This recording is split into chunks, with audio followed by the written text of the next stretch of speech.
Hello hello கிட்டியோட friends, இதுதான் என்னோட kitchen. அப்புறம் இதுதான் ஹலோ கிட்டியோட சமையல் ஷோ. சுலபமா செய்யற சில சுவையான பேஸ்ட்ரீஸ் சுவைச்சு பார்க்க ஆசையா? அது கூலா இருக்கும், நீங்க பேக் பண்ண கூட தேவையில்லை. குறும்புத்தனமான பெங்குயின் பேட்ஸ் மெருவோட பிடிச்ச ரெசிபிஸ் என்னன்னு கண்டுபிடிக்கலாம் வாங்க.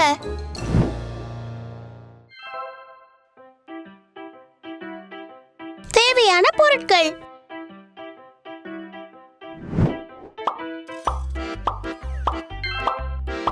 150 கிராம் காய்ந்த பிஸ்கட்ஸ்,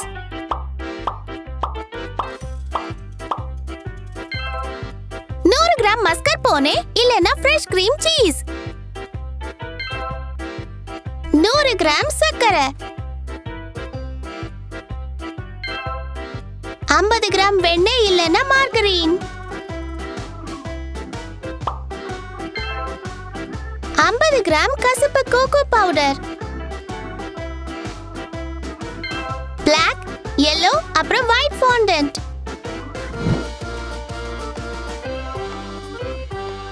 பொருட்கள்: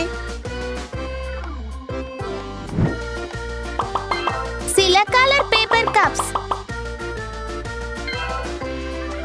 கிச்சன் பாத்திரங்கள். நம்ம சோகோ சீஸ் குட்டி பால் செய்யறதுக்கு முதல்ல மஸ்கார்போனேவை ஃப்ரிட்ஜ்ல இருந்து எடுக்கலாம். ஏன்னா அப்புறம் அது பிசைய வசதியா இருக்கும். சாஃப்டாக விடணும். இதுக்கு நடுவுல நம்ம டெக்கரேஷன்ஸ் உருவாக்கிக்கலாம். the yellow beak அப்புறம் தெளிவில்லாத கண்கள்.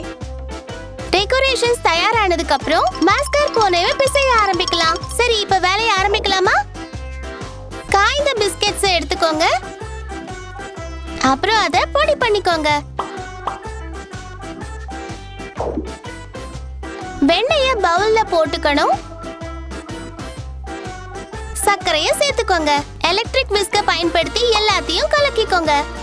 அது தயாரானதுக்கு அப்புறம் மஸ்கார்போனையும் அதுல சேர்த்துக்கோங்க. அது கூட பொடி பண்ண ட்ரை பிஸ்கட்ஸை சேர்த்துக்கோங்க. அப்புறம் கசப்பு கோகோ பவுடர். இப்போ எல்லாத்தையும் நல்லா கலக்கணும்.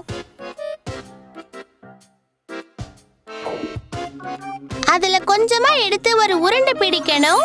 அதுக்கப்புறம் அத பேப்பர் கப்ல வைக்கணும். உங்களுக்கு எவ்வளவு பால்ஸ் முடியுதோ பண்ணுங்க. இப்போ முன்ன தயார் பண்ண ஃபவுண்டன் டெக்கரேஷன்ஸை எடுத்து இதோ இந்த மாதிரி பத்திரமா இப்படி எடுத்து வைக்கணும். அப்புறம் இதோ வந்துருச்சு நம்ம சோகோ சீஸ் குட்டி பால்ஸ், ஒரு சுவையான சாக்லேட் பேஸ்ட்ரி. சேனலை சப்ஸ்கிரைப் பண்ணுங்க, அப்புறம் பெல் ஐகானை பிரஸ் பண்ணுங்க, லைக் பட்டனை அழுத்துங்க, அப்புறம் வீடியோவை உங்க ஃப்ரெண்ட்ஸோட ஷேர் பண்ணுங்க. ஹலோ கிட்டி அண்ட் ஃப்ரெண்ட்ஸ் அட்வென்ச்சர்ஸ் சேனலை பாருங்க. சீக்கிரம் உங்களை சந்திக்கிறேன்.